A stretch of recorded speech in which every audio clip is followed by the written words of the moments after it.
Well, hi there, folks. Welcome to the program. This, of course, is Stinchfield, the podcast. So great to be along with you. A warning tonight for anybody out there. I said tonight, this afternoon, for anybody out there, obviously that's a female that is taking this Depo-Provera contraception. It is a shot offered up by Pfizer that now some studies have been done. Case Western Reserve and the Cleveland Clinic are saying that Depo-Provera causes brain tumors in women, specifically over 31 years old. Last I checked, I think like 1 in 4 women use this as a form of contraception. Very, very scary. So we're going to talk about that on the program today. Dr. James Thorpe is our guest. He specializes in maternal medicine. So we will talk to him about this and what are the real dangers, what should people be worried about. Of course, the podcast is brought to you by the Wellness Company, twc.health/grant. Use that promo code GRANT for 10% off. I want you to go to the website, and I want to tell you about ivermectin and a deal that they have going now on ivermectin. This is the drug that literally has helped save millions during the pandemic and was being made available mostly in China, is where it was being made. Now, about 58% of the world's ivermectin supply comes from China. 75% from Asia overall, but not at the Wellness Company. The Wellness Company is introducing American-made ivermectin, safe, trusted, and produced right here in the United States. Ivermectin has been prescribed globally for more than 30 years. It's earned the Nobel Prize in Medicine for its proven ability to eliminate parasites in support of overall health. New research also points to the benefits for skin, immune, and cancer support. Most pharmacies charge $5 a tablet, but the Wellness Company is offering higher 18-milligram dose for just $3.33 each. You'll get a 6-month supply designed for 4 21-day cleanse cycles. This is at unbeatable prices. Support American medicine, not China's supply chain. Go to twc.health/grant. Use that promo code GRANT. Save $30 off plus free shipping. twc.health/grant. And with that, folks, let's get the show started.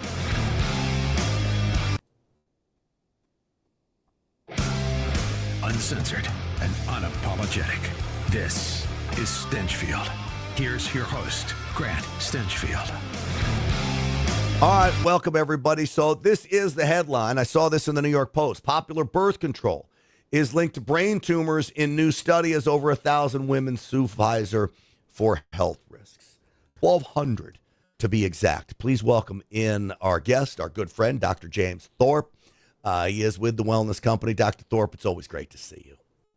Thank you for having me on, Grant. All right, Dr. Thorpe, I would imagine along the way, have you prescribed Depo-Provera? I know you deal with so many women in your practice. This has been around for a long time, this drug. It has indeed. It was developed originally by, as I recall, the Upjohn Company in Kalamazoo, Michigan, which was subsequently purchased by Pfizer. And the FDA rejected its safety in the 60s, in the 70s, again in the 80s. They didn't even approve it. I think it was 1992, as I recall. And when they approved it, the only reason they approved it was not because it got any safer for the prior 30 years that it was rejected, or 20 years, but because they lowered the standards for safety. So this seems to be a common theme. I mean, it's rejected, then finally approved. You think there was monkey business going on around why they finally approve it? Yes, absolutely. And, again, this ubiquitous organization, USAID, was involved with pushing it and distributing it all over the world, wow, including poor, lower socioeconomic developing nations, including Africa and Black African indigent populations there, which is really, it's a disaster and a very dangerous drug, medroxyprogesterone acetate, MPA, commonly known as Depo-Provera. Depo-Provera, okay. Let me play a clip from a news story that was done because they profile a woman who had horrible effects. I guess these tumors grow in the brain, then they can push against all kinds of things and cause all kinds of problems. Take a listen to this. Robin Phillip has been through 2 surgeries and months of radiation, all due to a tumor she now believes was caused by her birth control injections. If I would have knew from the get-go, I would have never took that shot. Depo-Provera is a progestin shot injected every 3 months. 1 in 4 women in the United States use it, with black women taking the shot at nearly double the national rate. Phillip took it for nearly 30 years. Multiple studies have found a potential link between Depo and meningioma, including one that found women who took the drug for more than a year had 5 times the risk of developing the tumor. Phillip is now one of more than 1,000 women suing Pfizer, the maker of Depo-Provera, alleging the company chose to ignore relevant safety concerns and deliberately not study the long-term safety of Depo. These women all have meningiomas, many have surgery, some have radiation, and they've all had their lives greatly impacted. The European Union added a warning label for meningioma to the drug in 2024. Canada has listed it as an adverse reaction since 2006. No such warning exists in the United States. In a motion seeking dismissal of the case, Pfizer says it became aware of the risks of meningiomas in 2023 and made an application to the FDA to change the drug's warning label. The company says the FDA rejected their effort to warn patients. The FDA declined our request for comment, but in a letter to Pfizer included in the motion, it wrote the findings of the available observational studies alone do not support the addition of a warning. Pfizer All right, so saying to NBC News it stands behind the safety and efficacy of Depo-Provera. All right, I want to make sure I get Pfizer's response in here. Now, what I find so fascinating, Doc, is that they're getting sued by 1,200 patients, and they want to throw out the lawsuit not because it's not true, but they found the same thing, offered it up to the FDA, and the FDA said, no, we're not putting this warning on it. So Pfizer says, well, we should get to wash our hands clean of this. We warned you. Is that right? Am I making the assessment correctly? Yes, you are. And it's very concerning. To say the least. So this study done by the Cleveland Clinic, what was it? Is this right? That it was 61 million patients they studied who took this drug, and the risk was the Cleveland Clinic and Case Western found 2 times more, but there was a study in France that found 5 times more at risk. But I guess they're not cancerous tumors, though. Is that right? They're just regular tumors, as if that's somehow better. I guess it is in some respects. No, some of them are benign, but many of them are malignant. For example, the lady that we just saw in the interview, that was a malignant meningioma. So there's 3 different classes. So it's a dangerous malignant tumor. She required, obviously, surgery and radiation, as you saw she was getting. All right. This is very, very serious. So Pfizer says the claims are without merit. They'll vigorously defend all of this. In 2004, a black box warning about bone density loss went on to this as well. Yes, this is a terrible drug. It is a terrible drug. Very dangerous for many reasons. Number one, you give it 150 milligrams every 3 months. So this is a very long acting. In fact, 1 shot will stay in the system for as many as 7 to 9 months. And once you get the shot, you can't take it out. But it's not just cancer of the brain that it's associated, but it's been associated with breast cancer, uterine cancer, psychiatric illness, major depression, severe bone loss. That's why they got the black box warning in the early turn of the century.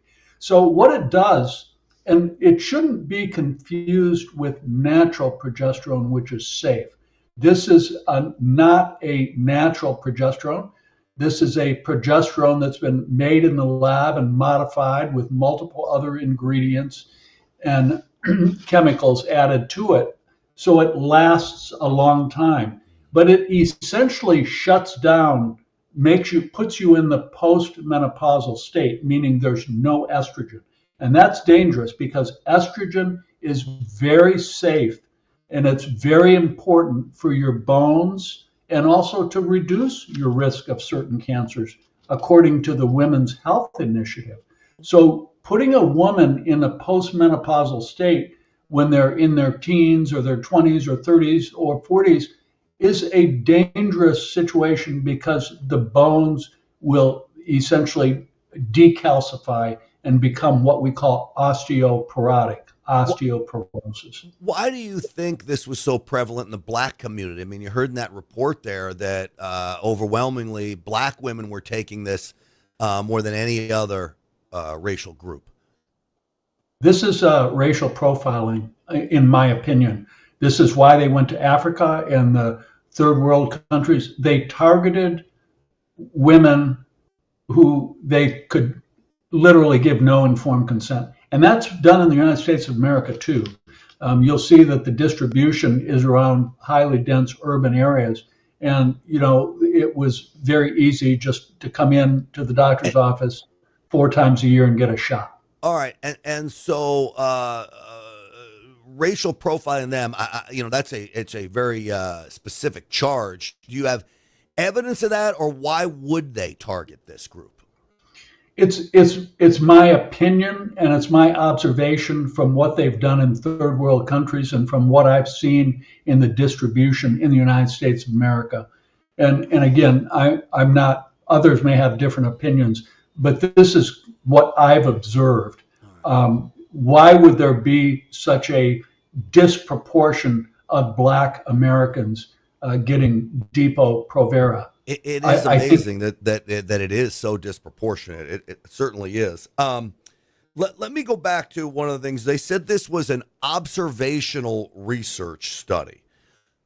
What does that mean?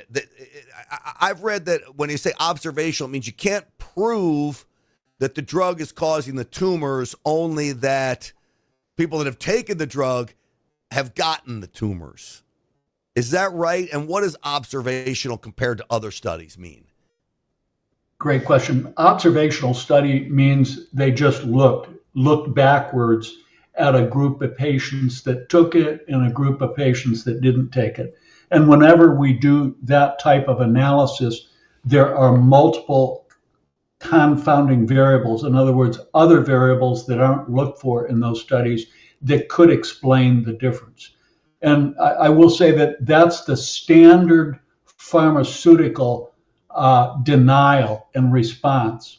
They'll say, well, it's an observational study. It doesn't prove causation, only association. Yeah. And while that's true, whenever there is a red flag or a safety signal, then it should be stopped until more studies are done, just like the COVID-19 vaccines. Yeah. This is somewhat similar, as you mentioned, the COVID-19 vaccine. I mean, we see that there's this increase in all of these negative effects, and the only thing new to come on the market was the vaccine. I guess you could say that the virus itself was due to come on the market too, but you see all of these effects that seem to directly correlate to the vaccine, but I guess we still haven't proven the vaccine was the cause, only that they're somehow connected. Is that correct? I think that's true, except there's been so many studies now, Grant, globally, that show probable mechanisms and multiple different mechanisms of action for the COVID-19 vaccine, killing and injuring and causing cancer. And that's through the spike protein. Same thing in pregnancy, the disasters that it's caused in pregnancy. There are really discrete multiple mechanisms of action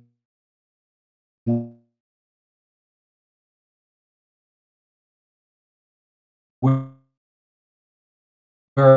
it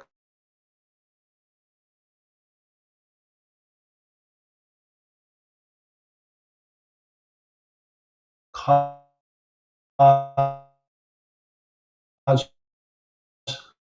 harm, disease, and death. And by the way, the Bradford-Hill criteria for causation, these are a group of 10 factors, Bradford-Hill criteria, which will define causality.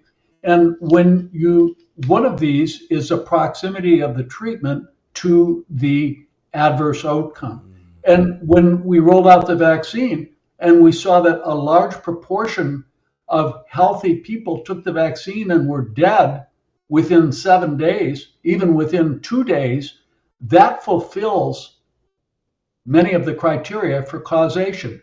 So you don't have to have a randomized, double-blinded, placebo-controlled trial to infer causation. Okay, fascinating. And while we're talking about this and the COVID vaccine, let me tell people about the Spike Detox product from the Wellness Company. I think it's worth mentioning now. If you took the vaccine, now I will tell you that many of us were once called conspiracy theorists, and we always turn out to be right on all of this. Well, a new study by Korean doctors claimed that the COVID vaccines raised the risk of 6 cancers, including lung, breast, and prostate. Research analyzed health records from more than 8.4 million adults between 2021 and 2023, and their findings were published in Biomarker Research, a respected scientific journal. Critics dismiss it, but the data raises a concern that the spike protein exposure may be tied to long-term health risks. Dr. Peter McCullough has been aware of this since 2020, which is why he collaborated with the Wellness Company to create Ultimate Spike Detox, designed to help your body clear the spike proteins, reduce inflammation, and support heart health. With natural ingredients like nanokinase, dandelion root, and bromelain, it is your daily proactive defense from a man-made virus. Don't wait until symptoms strike or something unexpected happens. Experience the only formula approved and used by Dr. McCullough, one of the top doctors who risked it all. Head to twc.health/Grant. Use the promo code GRANT for 10% off. Again, that's twc.health/Grant. Use GRANT for 10% off and get back to that pre-COVID feeling. I would imagine, Dr. Thorpe, that you too are a fan of the Spike Detox. Yeah, I think that the McCullough protocol is right now globally the best therapeutic regimen that we have in terms of science. There is no other product that I'm aware of that has the accumulated data showing benefit. Now, we don't have a randomized, double-blinded, placebo-controlled trial, but none of the products do. None of the vaccines on the market do. Right. So this is, I think, very safe. And by the way, this is exactly what I'm using in my large practice of couples that are trying to get pregnant and are infertile. I put them on the McCullough protocol, check their antibody levels to spike protein. And the individuals, the couples that have been vaccinated, they will have very, very high titers of the spike protein as evidenced by the antibody levels from blood work. I would urge people to go out there and get that twc.health/Grant. Use the promo code GRANT. All right, I want to change topics and ask you about statins. Statins are these anti-cholesterol drugs related to cut back on heart disease. A lot of people use them, and now there's some controversy over how effective they are. Is this right, Doctor? That's true. And what are statins, for those of us at home, a better definition than I just gave? I think, again, coming from an obstetrician, gynecologist, board certified maternal fetal medicine specialist, I focus on pregnant women. So I don't have a lot of clinical experience with prescribing it myself, but I've been around for 46 years and I've been followed this tangentially. But statins are a group of classification of drugs that are produced with a goal of reducing cholesterol. And I think that those individuals who claim that it's dangerous, their rational basis for that is that, listen, the vast majority of the brain is cholesterol, to reduce cholesterol is potentially dangerous for brain. And so there's an association with Alzheimer's disease and dementia, according to some experts. There's also many other side effects to these statins. So for that reason, I think that some people believe that the medical community has focused on the wrong target. In other words, cholesterol are not the culprit. It's inflammation and other factors that are causing the cardiovascular disease, not cholesterol. And to that end, the fact that they've lowered the upper levels or the safety, quote, in quote marks, of cholesterol levels, that is concerning to a lot of people. Boy, all we've been told for so long is check your cholesterol levels, check your cholesterol levels. And now there's a big debate about that. I saw this gentleman on a podcast talking about statins and a study that was done. And this was somewhat fascinating. I'm going to play it for you and then get your response to it. Inventor of this genetic test is Professor Rory Collins. And on their website, they're selling this test to basically try and figure out who's likely to get side effects. So you do this test and it tells you whether or not you're likely to get side effects from specific statins or not. And it says 29% of all statin users are likely to get significant muscle symptoms or side effects from statins. Whoa. And he did a Freedom of Information request to Oxford University. I published on this with John Abramson, actually. We did this in one of the paper we wrote later on.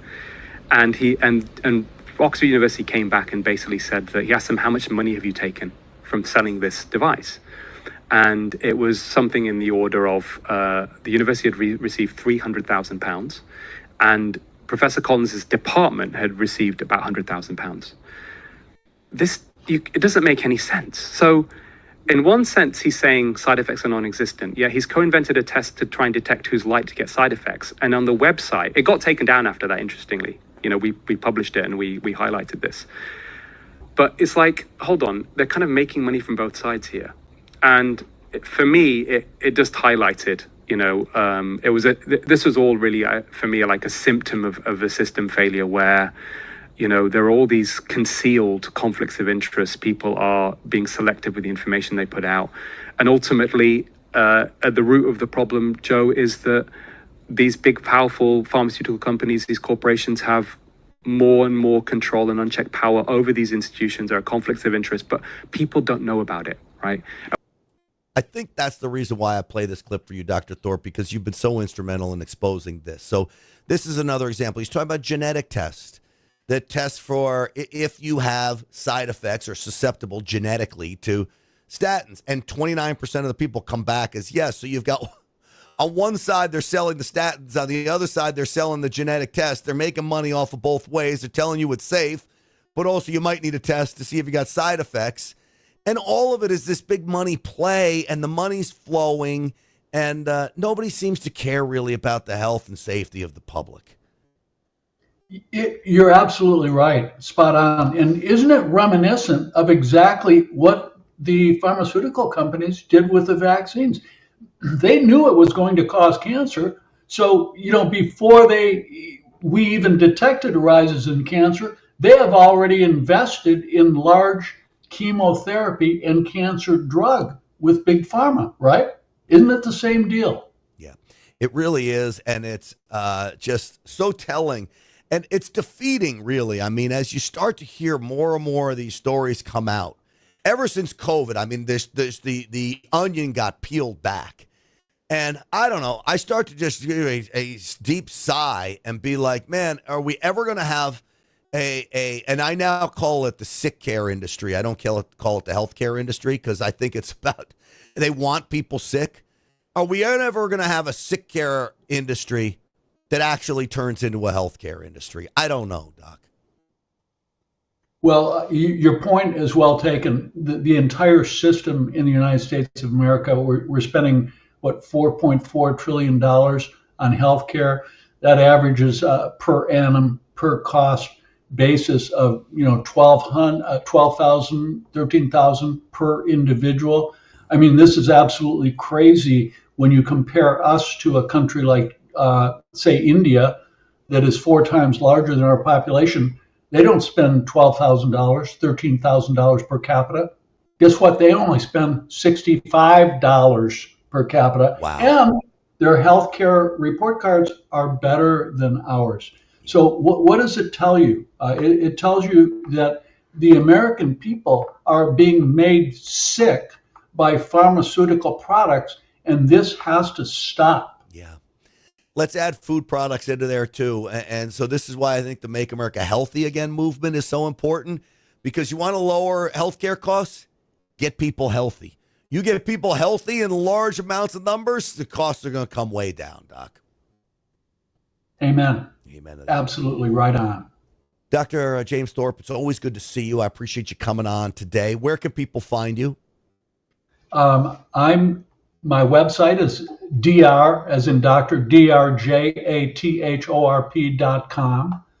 You can find me on X at JATHORPMFM, as in maternal fetal medicine. J.A. Thorpe, MFM. All right, sounds good. Doc, it's always great having you on the program. Always fascinating. We will talk again soon, I'm sure. Thanks for having me on. Have a blessed day. Absolutely. You too. And folks, I'm so grateful that the Wellness Company provides us with doctors like Dr. Thorpe to come on and talk about these things, because there's not many outlets that are pushing the information out there. The Wellness Company most certainly is one of them, and we're grateful for that. Don't forget, one of the things that I did with the Wellness Company was their parasite cleanse. And man, oh man, let me tell you something. I went through this course. Parasites are a big problem in America today. You want to get rid of them? Go on a total detox. TWC.health/grant. Use the promo code GRANT. Detox your system from parasites. By some estimates, there are millions of Americans that suffer from parasites. I eat a lot of sushi, so I know I was susceptible. I felt better after this parasite cleanse. Again, TWC.health/grant. That's where I want you to go. Check them out. I promise you, you won't regret it. Get your head clear. Stop the bloat. Skin problems clear up. Get rid of the parasites in your body. TWC.health/grant. Use the promo code GRANT. All right, that's going to do it for us. Thanks so much for watching, everybody. Stinchfield's Army rolls. We will see you tonight on the Real America's Voice Show, 7 p.m. Eastern Time.